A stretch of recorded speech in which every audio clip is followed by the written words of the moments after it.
J'ai l'impression d'être une fugitive. Je vais lui mettre. Ok. Et pourquoi je me suis lancée sur YouTube, en fait, j'avais pas pensé à tout ce qu'il y a derrière, l'organisation, le planning. Je pense que c'est vraiment, faut être organisé quoi. Et ça c'est quelque chose que je dois encore apprendre. Pour cette vidéo, je voulais juste revenir avec vous sur déjà le processus, le fait de me mettre sur YouTube, les raisons aussi, parce que je vous ai donné un petit teaser le 8 juin, donc ça fait presque 1 mois et demi. Et je vais essayer de développer un peu plus ma démarche. Et enfin, je vais brièvement revenir sur la dernière vidéo que j'ai faite, parce que j'ai eu quelques retours super intéressants. Et je trouve que c'est important de revenir là-dessus. Et voilà, donc c'est parti.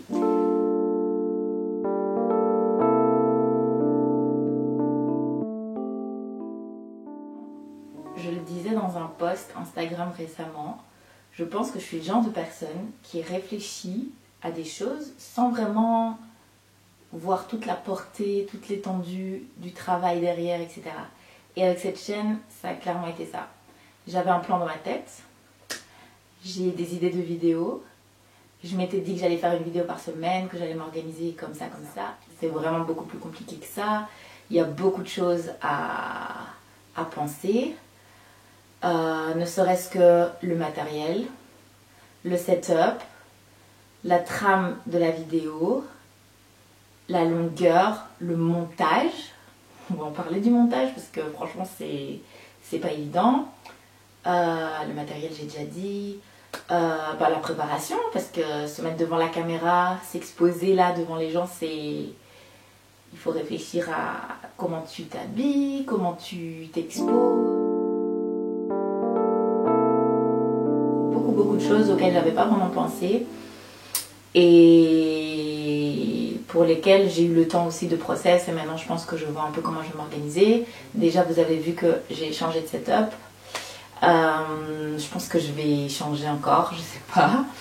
Mais voilà, donc ça c'était la première chose que je n'avais pas du tout calculé, c'est le temps nécessaire derrière une chaîne YouTube. Donc déjà là, je suis en admiration totale devant les gens qui font vraiment ça de manière régulière, pro, carré. Je suis pas encore à ce stade-là, j'espère que ça va évoluer pour moi, mais je suis désolée de vous avoir promis une vidéo par semaine, mais c'est vraiment énorme. Je vais voir comment je peux m'organiser pour essayer de rattraper mon retard. Voilà.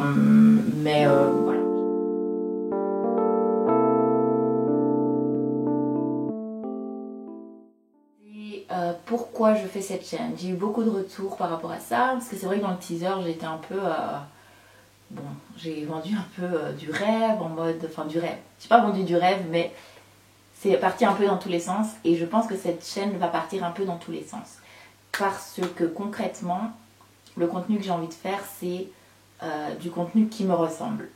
Donc, ça veut tout dire et en même temps, ça veut rien dire. J'ai envie de parler de livres que j'ai lus, de recherches qui m'ont intéressée, de personnes que je trouve inspirantes, de faits relatifs à ma vie, d'expériences que j'ai vécues. Donc ça va vraiment partir dans tous les sens et je pense que il faut vraiment que vous voyez ça comme quelque chose d'expérimental. D'expérimental dans le sens où pour moi c'est un exercice pas évident de me mettre comme ça devant la caméra, de parler, de faire du montage, de trouver des sujets intéressants. Et en fait, ce que j'ai compris jusqu'à présent, c'est aussi que le plus dur finalement, c'est qu'on a des choses qui nous intéressent, mais on n'est pas toujours sûr que les gens ils vont répondre présent et que ça va les intéresser. Et je pense que des fois tu bloques en fait. Tu bloques par rapport à ça, tu te dis bon, comment je vais amener la chose, comment je vais en parler de manière fun, cool, pardon. Comment je vais en parler de manière cool, comment je vais intéresser les gens. Et je pense que c'est un peu ça qui s'est passé avec la dernière vidéo et qui m'a vraiment bloquée. Je pense que c'est important de se faire confiance, de vouloir parler de quelque chose et d'aller jusqu'au bout et de le faire à sa manière en fait. Et ça c'est par exemple un exercice que j'ai envie de développer, enfin une compétence que j'ai envie de développer à travers cette chaîne, c'est créer du contenu cohérent, savoir comment le rendre intéressant pour les personnes qui regardent et puis inviter au dialogue quoi, clairement, par rapport à des thématiques qui je l'espère sont variées. dernière vidéo que j'ai faite par rapport à mon retour sur la manifestation Black Lives Matter du 7 juin 2020 où ouais, j'ai coupé un podcast de Rokhaya Diallo. Donc vous verrez dans la vidéo, j'ai coupé un podcast et j'ai vraiment coupé les morceaux qui me parlaient le plus. Où notamment, voilà, elle parlait du fait que la mort d'une personne noire est souvent perçue comme un non-événement. Voilà, plein de choses, je vous invite d'ailleurs à aller la voir. Et en fait, je voulais revenir sur cet événement-là parce que d'une part, je pense que c'est ce qui s'est passé, c'est important. Et il y a eu plein de polémiques, clairement, il y a eu plein de polémiques sur, voilà, on importe les combats des États-Unis ici, il y a plein de personnes aussi noires qui souffrent partout dans le monde. Je me souviens, voilà, il y avait eu aussi des manifestations par rapport à la condition des personnes noires en Libye, en Belgique aussi, les personnes noires sont discriminées, vivent le racisme, etc. Et j'ai vraiment cherché une manière de bien parler de ça. À la base des bases, je voulais en fait faire le lien avec la recherche de la Fondation Rebaudouin qui est sortie en 2017 et en fait pour laquelle j'étais assistante de recherche. Donc j'ai travaillé pendant 3 mois avec le Centre de démographie comme assistante de recherche et j'ai participé à l'élaboration de cette recherche. Et en fait, ce qui m'a vraiment perturbée par rapport à tout ce qui se passait et par rapport à cette enquête, c'est qu'en 2017, les constats qui étaient mis en lumière pendant la manifestation, en fait, ont été pointés du doigt par la recherche.